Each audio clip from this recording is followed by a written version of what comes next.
The Honorable Justices of the Supreme Court of the State of Iowa. Hear ye, hear ye. The Honorable Supreme Court of the State of Iowa is now in session.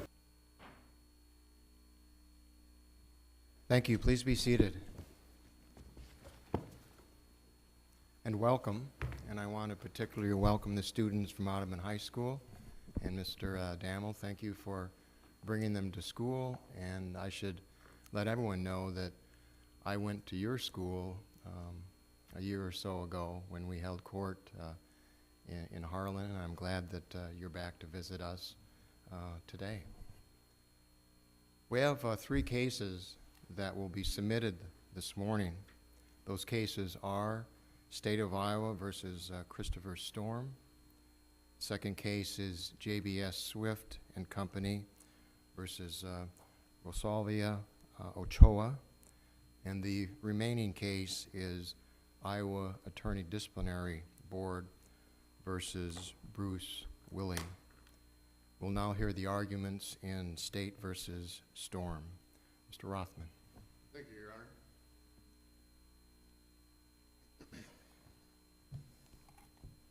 May it please the court, counsel. Science fiction has become science fact. Things that seemed impossible when I watched Star Trek with my stepfather years ago, like wireless video calls from miles away with no relay delay, are now commonplace and accessible cheaply to the masses through Skype or FaceTime. Our world has changed, and as ever, our constitutional law adopts to those changes. Justice Heck said in Gaskins, we cannot let exceptions swallow completely the fundamental textual rule in Article 1, Section 8, that searches and seizures should be supported by a warrant. The automobile exception has become obsolete. The state wants us to believe that the automobile exception is a rule of law. It is not. It is an exception to a rule of law, and not just a rule of law, but a constitutional requirement. Technology has made the previous inconvenience or impossibility of obtaining a search warrant in the field a thing of the past. All right, well, let's get to the nub of it, it seems to me, and that is, surely the world has changed dramatically in terms of internet communications and cell phones and Skype and the whole 9 yards. The state suggests, however, that currently the apparatus of rapid obtaining of warrants is not available, and that on the occasion of the arrest of your client, it was just practically not possible. Now, it may be that the technology is there and the state just hasn't gotten around to implementing it, but I think the state's position, and the state can speak for itself, but as I looked at the claim of exigency, it was, well, I mean, you talk about all this stuff, but in fact, it's not currently available. So why don't you address that, please? Your Honor, we believe it was currently available. One of the interesting, or I should say unusual facts of this case is that Mr. Storm was stopped at around 3 o'clock on a Wednesday. The courthouse was open. The prosecutor's office was open.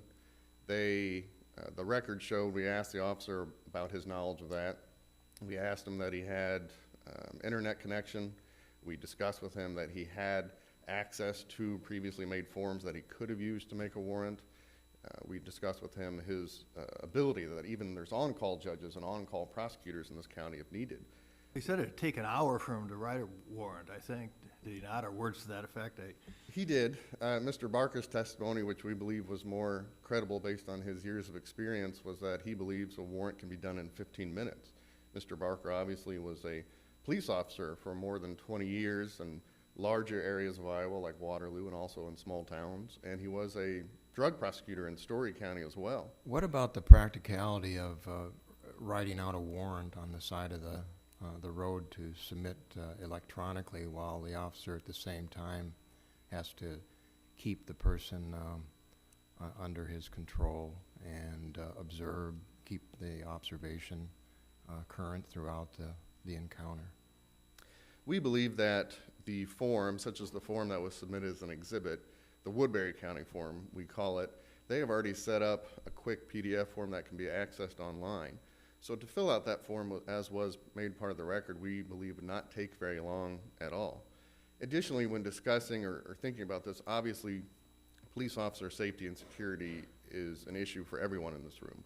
It's certainly important to this case, but we have to keep in mind that for the extra 10 or 15 minutes that the officer would be filling out these forms, how is that different than when they sit in a car filling out tickets, filling out different kinds of things, waiting for backup with these suspects sitting in the car with them? We don't believe it's incredibly different. It seems to me that there's quite a bit of difference. If we're asking that we want a legal warrant, and this is what we're required to do, I think the testimony was, we want to make sure we do it right, we want to make sure that it's accurate, we want to present it to a judicial officer, it's not just a matter of filling out a citation and then you ask them to sign it, or they refuse to sign it. Don't you think it demands and expects a greater degree of attention than simply like comparing it to writing a citation on the side of the road? Well, we posed that question because it is a very valid question to Mr. Barker at the hearing. And the kind of material that needs to be included is not certainly complex. They need to include their probable cause for this particular situation. In a case like this one, it's going to be relatively simple. The odor of marijuana, how the officer knows what the odor of marijuana smells like, his training and experience. And a lot of those areas, like training and experience, as far as looking at the Woodbury County form and other forms that Deputy Leonard said were already available to them, they can auto-populate their personal experience, things of that nature, because that's not going to greatly change from case to case. So really, we don't believe it's particularly complex of a document for them to do a short warrant dealing with a simple fact pattern like this one. Counsel, a couple of jurisdictions, I believe New Jersey and Pennsylvania, have sort of moved toward the position that you're advocating and the preference for warrants in this automobile context, but then they retreated and went back. What are we to make of that? Are we to give significance to their apparent conclusion that the requirement of a warrant in this kind of situation is problematic, either for officer security or for the practicalities of the reach of technology? There's two great concerns that I have about those states, such as Pennsylvania and New Jersey. I believe, and this is with all respect to their Supreme Court, but I believe that they got it wrong. They discussed that, well, it's too hard. We can't decide, should an officer in the field know that this is a time where he should do a warrant or not do a warrant? When are we going to, how can we tell our district court judges, this is the time that you need a warrant, this isn't? The automobile exception is an exception. If it has become outdated due to technology, and if these courts think that it's unworkable, then you get rid of the exception. You don't let it be a blanket on all situations, even the ones that should have had a warrant. But if we get rid of the automobile exception and you still have the exigent circumstance exception, probable cause and exigent circumstances, isn't the time and the manner to get a warrant considered in part of the exigent circumstances? I mean, we do it when someone's in a house and we say if there's drugs in the house, they could flush it down the toilet before you can get the warrant. I mean, don't we have to consider that as one of the exigent circumstances, the time and the manner to get the warrant?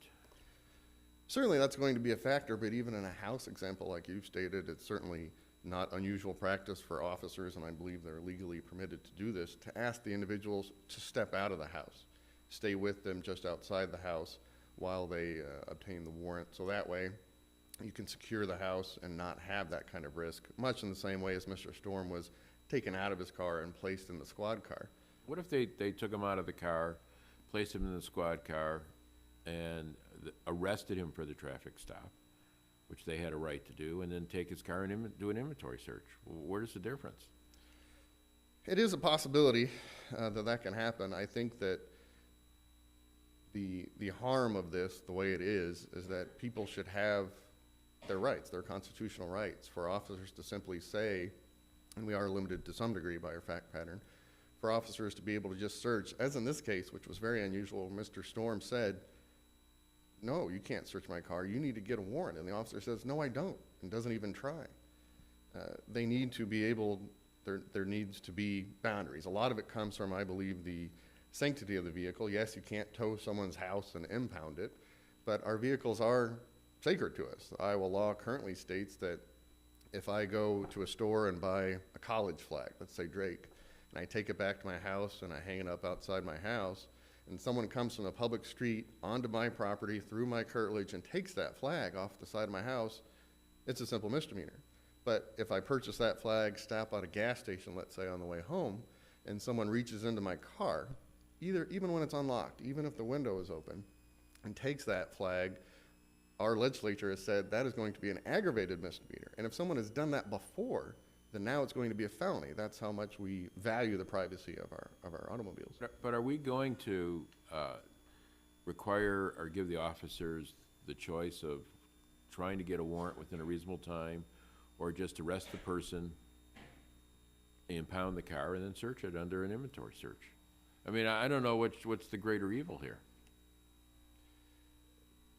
That is, the term greater evil has come up a lot in the cases that have discussed this. Even going back to, I believe, Thurgood Marshall had some commentary on, well, what is the greater evil of them sitting on the side of the road versus for an hour, a half hour, not being allowed to leave versus the privacy of their car being searched. But your reasoning would probably extend inventory searches too. If you have an automobile secured in inventory, there's no reason you can't get a warrant, I suppose, right?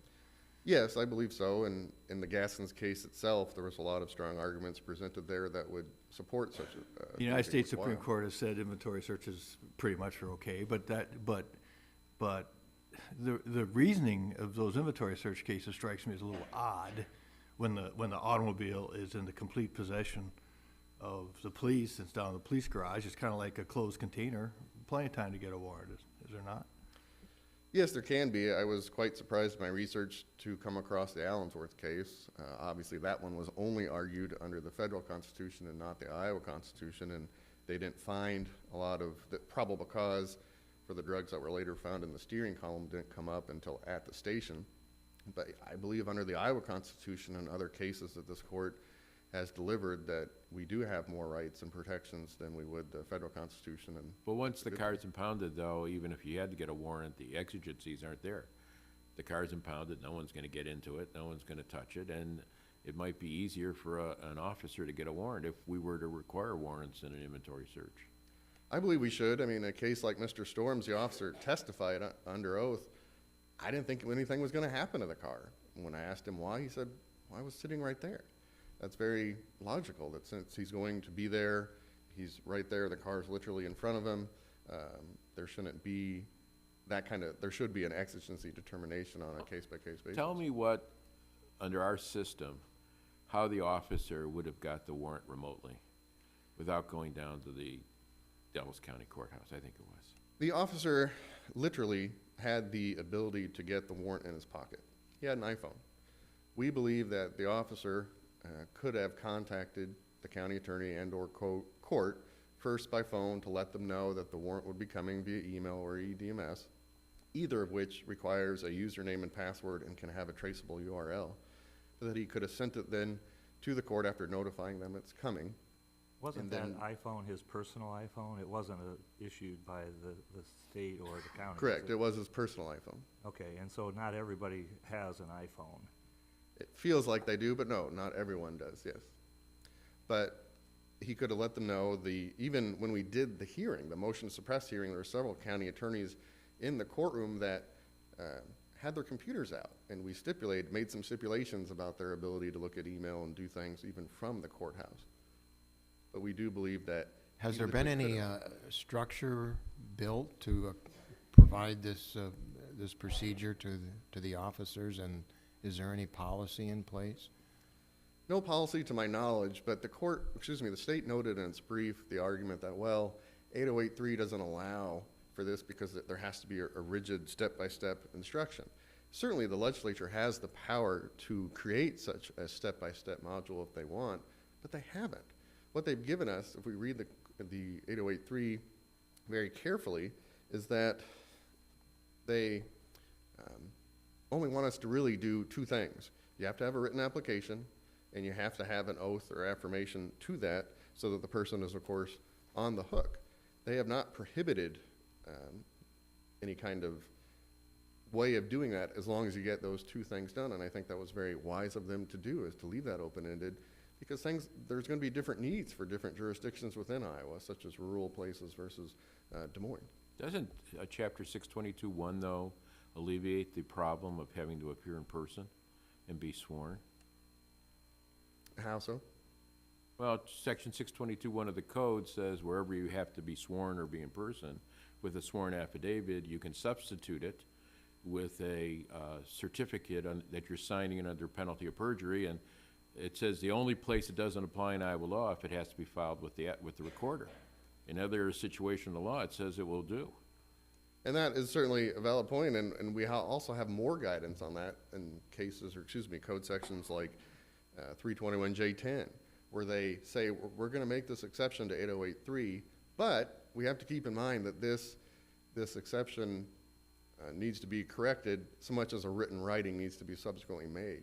But the trial judge noted that 321J10 specifically said notwithstanding 808.3, so that suggests that a proper reading of 808.3, the current statute, would require warrants to be presented in person.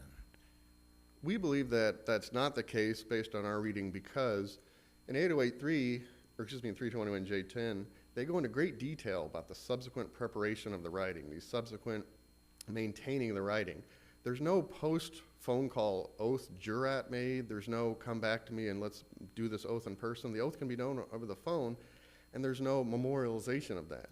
We believe they did that in Department of Inspections and Appeals hearings and other kinds of hearings that take under oath testimony, not in the physical presence. We believe, based on that material, that they certainly do not require that. And also 808.4A, GPS warrants. They've completely dropped the word before and then replaced it with to, which is much more of a modern, if you will, conversational version of that. We don't tell our legal assistants, hey, get that contract before me, get it to me, email it to me. I see that my time has expired. I would like to close by citing to Justice Hecht, who said in Gaskins, the word automobile is not a talisman of whose presence the constitutional protection against warrantless searches and seizures fades away or disappears. Because of these arguments, the appellant does pray the court to overturn the ruling of the district court on the motion to suppress. Mr. Rothman, thank you. Mr. Sloven.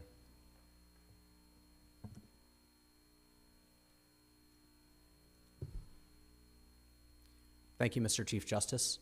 May it please the court, counsel. Good morning. We are not living in the future yet. The facts of this case demonstrate that the need for the automobile exception has not gone away. Even if we had perfect technology to enable that instantaneous communication, we don't have a legal structure set up to make use of that. And even if we did, there would still be reasons to maintain the automobile exception under the Iowa Constitution. Counsel, all the states around us seem to be way ahead of us. All the states bordering Iowa allow for remote applications for warrants. They don't require the officers to drive into the courthouse and swear before the magistrate. Isn't it about time? Isn't it about time for us to catch up? Well, those other states don't get a vote in the Iowa legislature. What we have in the code is authorization of a specific procedure, or we have authorization of procedures for issuing search warrants, and they don't seem to extend to include remote issuance of warrants on remotely submitted warrant applications the way that Mr. Rothman suggests. And I'm thankful that Section 321J.10 was pointed out. There's a very clear intent in authorizing telephonic warrants in that section versus notwithstanding Section 808.3. Well, what does Section 622.1 do? Because 622.1 relieves the problem of having to swear before somebody. And it says anywhere in the laws of the state of Iowa where your unsworn statement, as long as you certify that it's subject to penalty of perjury. And it applies across the board to every statute.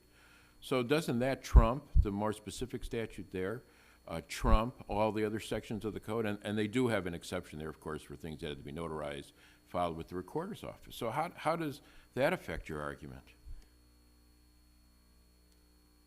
So I have two responses to that. The first is that I don't think it trumps this more general statute. I think that the search, or that 808.3 has that word before a magistrate, submitted before a magistrate. And I think that imports the common law physical presence requirement that's specific to this context. And my other response would be that even if Iowa Code Section 622.1 applied, we would still need the presence of someone else to administer that. There's no oath under certification. 622.1. It says an unsworn statement certified will be a sworn statement.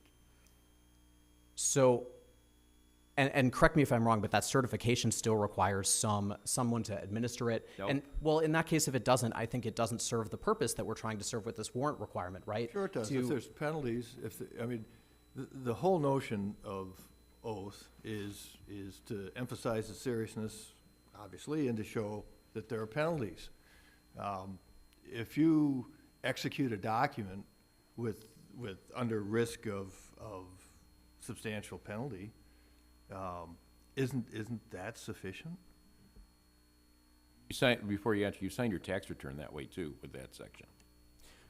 So I don't have a lot of objection to that reading of 622.1. I want to remind the court that when the first time that a search warrant that's remotely submitted and then remotely authorized is challenged, the way that we've looked at those challenges is to construe the law in the most favorable way to the challenger. That's why anticipatory warrants were found to not be authorized by Section 808.3. Let me try and focus you in on the language 622.1.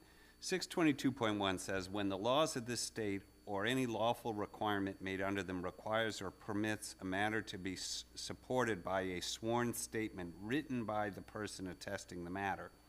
Now, one could argue that those are not the circumstances contemplated by 808.3, correct? Because 808.3 says a person may make application for issuance of a search warrant by submitting before a magistrate a written application.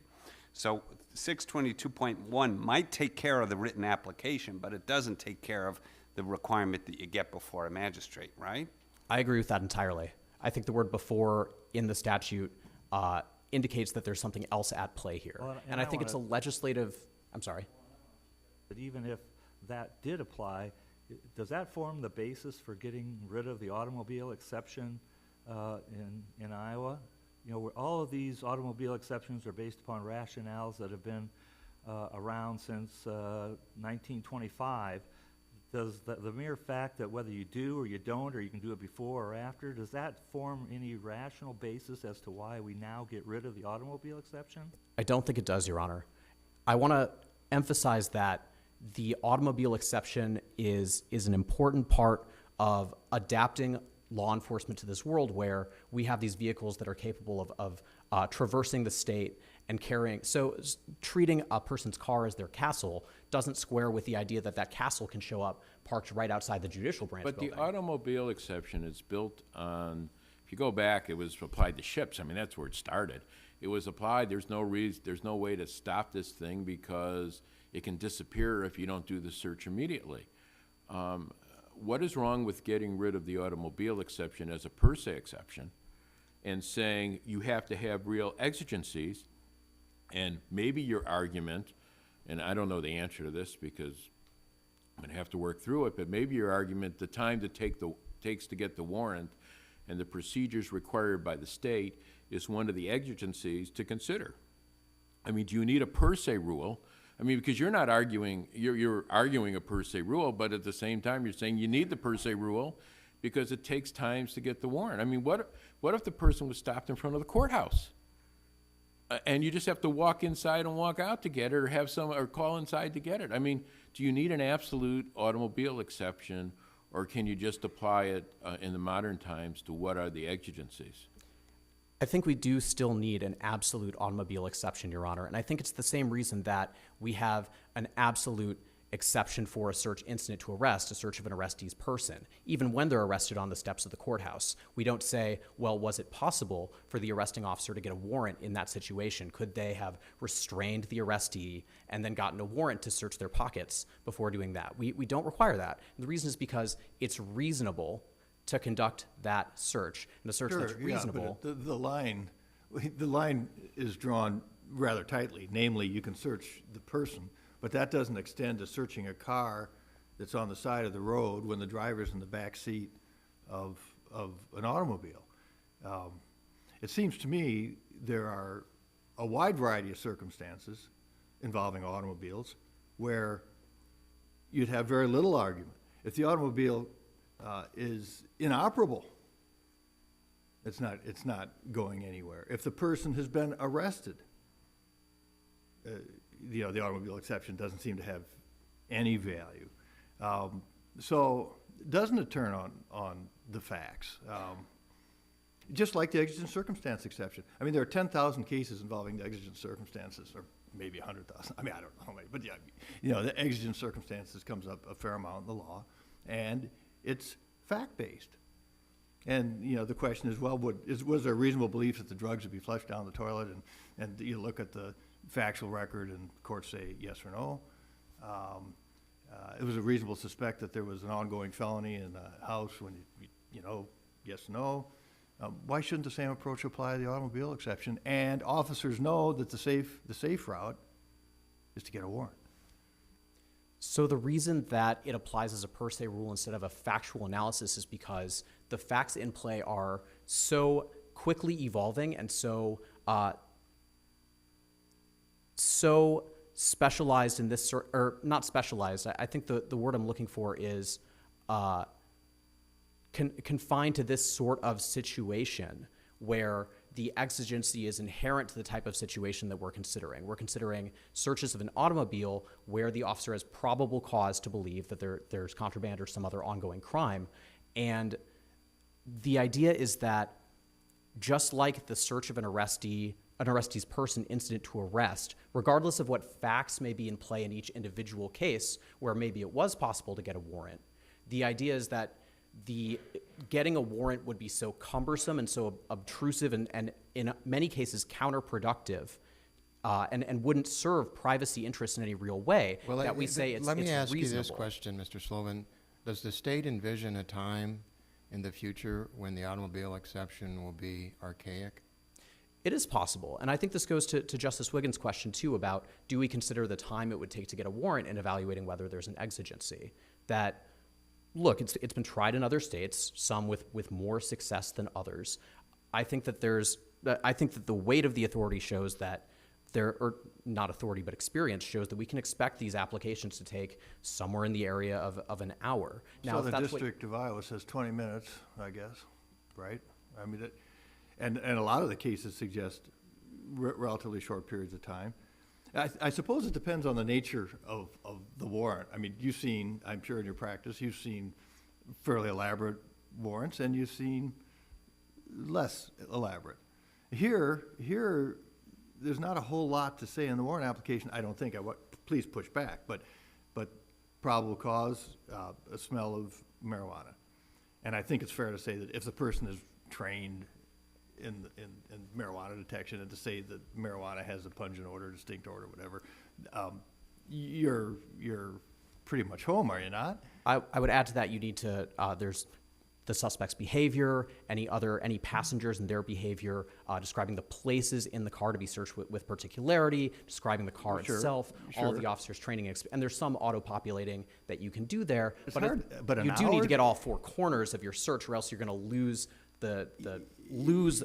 anything that you recover. And I think that we need to consider not just, this warrant. It would be strange to say that we would need a warrant for simpler cases and then, but if you have facts that would require generating a more detailed warrant, then you have exigent circumstances to conduct the search. It seems like the state's making this, it's not reasonable to get a warrant at this time as I read your brief because the statute says you have to do this and it takes an hour and all this stuff. Well, if reasonableness is your hallmark, it's not reasonable to get a warrant. 40 states have allowed it telephonically. I mean, and that's documented in the brief of the National College for DUI Defense Attorneys filed in Birchfield. There's 40 states that let you get it remotely, and the time is anywhere from 5 minutes to 15 minutes when you look at the brief there to get those warrants. Now, can the state put up impediments, like saying maybe you need 4 magistrates to sign a order, and it takes too long to get 4 magistrates? I mean, what do we have to consider the state's roadblocks into getting a warrant in a reasonable period of time in reaching this argument? I think that's dangerous to look at the legislatively created framework for issuing a search warrant as a state-created impediment to issuing warrants. I mean, this court has said there's no common law statutory authorization to Wait a issue minute. warrants. Supposing the legislature said Justice Appel is the only person in the state to issue warrants, and he sits in Des Moines, and come down and get warrants in Des Moines, and then they say from Dubuque, well, it takes 4 hours to drive. Now, would your suggestion be that that legislative dictate that only Justice Appel gives warrants would allow for the creation of exigent circumstances? The burdens can't be unreasonable, is my kind of obvious point, but pushback. Sure. I don't think that I don't think that the state is trying to create that box here. I think that it's legitimate to put certain guidelines into play for issuance of warrants that we think serve some sort of purpose in 40 states making have sure that electoral. they. Not all these 40 states require their use. I mean, even Utah, which is cited extensively in Mr. Rothman's brief, that they have this system, but Utah still retains the automobile exception, that the existence of that system itself doesn't compel abandonment of that exception. And I guess what I would say is how many states still enforce or honor the automobile exception? a vast majority, and we collected that authority in our brief. I'd also say that Iowa faces some unique challenges in that we don't have a lot of the underlying technological infrastructure that's necessary to enable access to such a system from more rural parts of the state. Let's talk about that just a minute, if you don't mind, because you heard talk about the Woodbury County forms, and I want to give you an opportunity to respond. I mean, a suggestion from the other side as well. I mean, Woodbury County is more progressive and has put together so please, yes. So that's testimony from one witness about that particular form. That form was shown to Deputy Leonard and Lieutenant Infante in who the state provided as witnesses, and they looked at the form and they said the time gain isn't that substantial. We're still looking at about 30 minutes to an hour, and then we have to go and show this to a county attorney to proofread it and make sure that we didn't omit anything, then find a judge. So I don't think that the time gains are really everything they're cracked up to be. I would add that when I say technological infrastructure, I don't mean the law or EDMS. I mean towers or something to enable two-way communications from the parts of the state that these officers are operating in. Their radios don't even work in some areas. I mean, there's some places in rural Iowa where the internet is poor, shall we say, if non-existent. And I guess I kind of get all that. And there are occasions when electronic communications fail due to no fault of officers sitting out in Fremont County or wherever it may be. But that's the kind of facts that might support exigent circumstance. My internet wasn't working. I couldn't do any phone calls. I couldn't get Skype. I couldn't get any of this stuff. I did smell the marijuana, and so there was exigent circumstances, and then, a judge might say yes. And I see my time's expired. Thank you. So what I hear this becoming is we recognize that the circumstances that exist across the state would, in most cases, support a finding of exigent circumstances to perform this. I think just the contrary.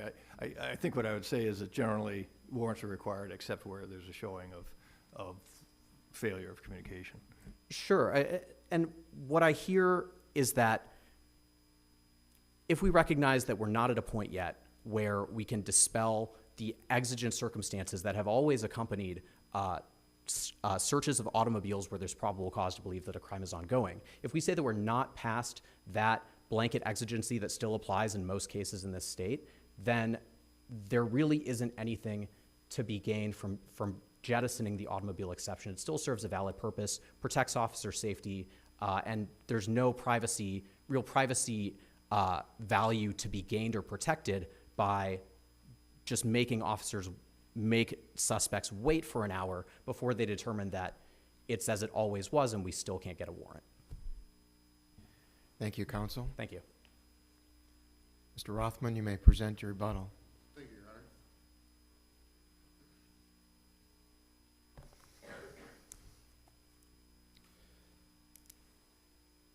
The prosecutor pointed out his concerns about officer safety. Again, there is not a single person in this room that wants to put an officer in any more danger than they already have to face every day.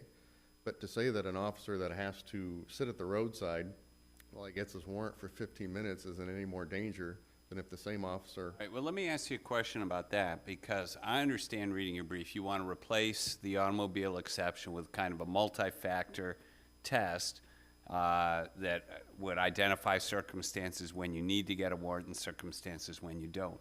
And one of the circumstances you list that might mean you don't need to get a warrant is if the stop occurred in a high-crime area. Now, one of the concerns we have here in Iowa is about discrimination in law enforcement. And don't you agree that that approach could lead to discrimination in law enforcement? In other words, if the stop occurs in an affluent white neighborhood, there needs to be a warrant. But if it occurs in a less affluent area, the officer might argue, well, because of the safety issues, I didn't need to get a warrant. Isn't that a legitimate concern once you replace kind of a blanket rule with this sort of factor-by-factor approach? It is. There are poorer parts of Iowa that are higher crime areas that have a majority of Caucasians or other people, but absolutely race is a great concern, and I believe that if the law is changed where the officers have to go before a judge, if we have officers, few as they may be, who are targeting certain races, pulling them over, saying there's an order, and then getting a warrant and not finding anything, we can also try to root out officers that may be improperly targeting minorities as part of their searches and not finding things. But certainly there are going to be affluent areas and poorer areas that have a higher minority population, but there's also going to be, if you will, trailer parks and rural parts of Iowa that are going to be poor and be high crime areas that have a majority of Caucasian residents. You can't have it both ways, though, because we've held long ago, I think State versus Lewis was the case, that police weren't able to go interrupt a party in an inner city neighborhood because it was in an inner city neighborhood without any probable cause. And it seems to me we don't want police officers making those judgments of who is good and who is bad based on where they live and what the color of their skin and the way they look. And that's not what police should be doing. Absolutely. I mean, we have to, there should be, in our opinion, some specifics of exigency. Let's say you're in a bad inner city neighborhood, just to pick an example. Well, if no one's around, that's one thing. If people start congregating near the scene and the officer starts to fear for safety, maybe that tends to lead to more of an exigency-based situation. That would be an officer safety issue, but answer this question: does the time to get a warrant and the practicalities of getting a warrant play into the exigent circumstance argument if we were to get rid of a per se automobile rule exception, I should say? Based on the testimony offered at the district court by Mr. Barker that the time to get a warrant would be relatively short, we don't believe that should play a role into it itself. Like I stated earlier, the same kind of risk, if you will, that you may have from waiting the 15 minutes to get to the warrant is not all that different from the time you're taking to do the search. In this case, the deputy felt so unafraid that even though he said backup is limited, he could have tried up to 10 different agencies for backup if he wanted to, and he took Storm with him to search. But wasn't the basis of the automobile exception is that it took so long to get a warrant that the car could be gone? I mean that's the basis of it. That was the real exigency that got us our per se rule. If we get rid of the automobile exception as a per se rule, we still have to deal with the exigencies and the time in getting a warrant. I mean, what if you were in some part of Iowa where they have no internet connection or the radio doesn't work? I mean, you have to take all that into consideration of whether or not there's exigent circumstances because it's a factual determination. Absolutely. I mean, that is going to be a valid, what if the officer, even through carelessness, his portable FaceTime device hadn't been charged and he couldn't make the contact with the judge? That's going to be a possible consideration and exigency. But the fact that the state wants us to maintain this I blanket. guess my question is that really what we want to do, is that we're going to have a case-by-case determination in every traffic stop as to whether or not there's an exigency that is there? And I understand that is your position, that, and obviously perhaps Justice Wiggins as well, that everything's just going to be fact-based. And so and I think Justice Apple said earlier, we probably have hundreds of thousands of cases on exigency. And so that really what we want to do here? So on every roadside stop of an automobile, we're always going to have that factually dependent determination of whether or not the automobile exception, well, I guess we'll get rid of it in that case, but it's all just going to be based upon that, and then maybe you have to get a warrant and maybe you don't. Does that seem to be really an efficient or effective way of administering justice along the roadside for citizens of Iowa? I agree that's a valid point, but when holding it up against Article 1, Section 8, I don't believe it carries the day. I believe that, yes, it is important to protect people's constitutional rights, and yes, there is going to be difficulties for the officers who have to make split-second decisions. There's probably even going to be more work for us, because there'll be appellate court cases asking the courts to clarify, is this a good example, is this not a good example? But even comparing that to the right that we're trying to protect, I do believe that it is worth it to have those difficult questions presented to us. It's part of why being an officer and a judge is a difficult job. Thank you, Counsel. Your Honor, if I may just close with one. You may sum up. Thank you, Your Honor.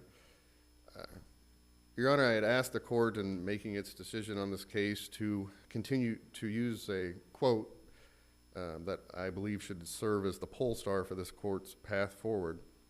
This court restated in Gaskins, where Justice Heck noted to a 1915 case that the Constitution is not a public enemy, that judges are charged to disarm whenever possible. It is the protector of to save the rights of the people against injury. Because of these reasons, Your Honor, we do again ask the court to overturn the ruling of the district court. Thank you. Thank you as well, Mr. Rothman, and Mr. Sloven, thank you again. State versus Storm is now then submitted to the court, and we're going to remain on the bench but just take a brief recess so the students may leave the courtroom and continue on with their activities, and thank you again for being here. And we'll take up next the Willie case. So Ms. Robinson and Mr. Spies, you can come forward.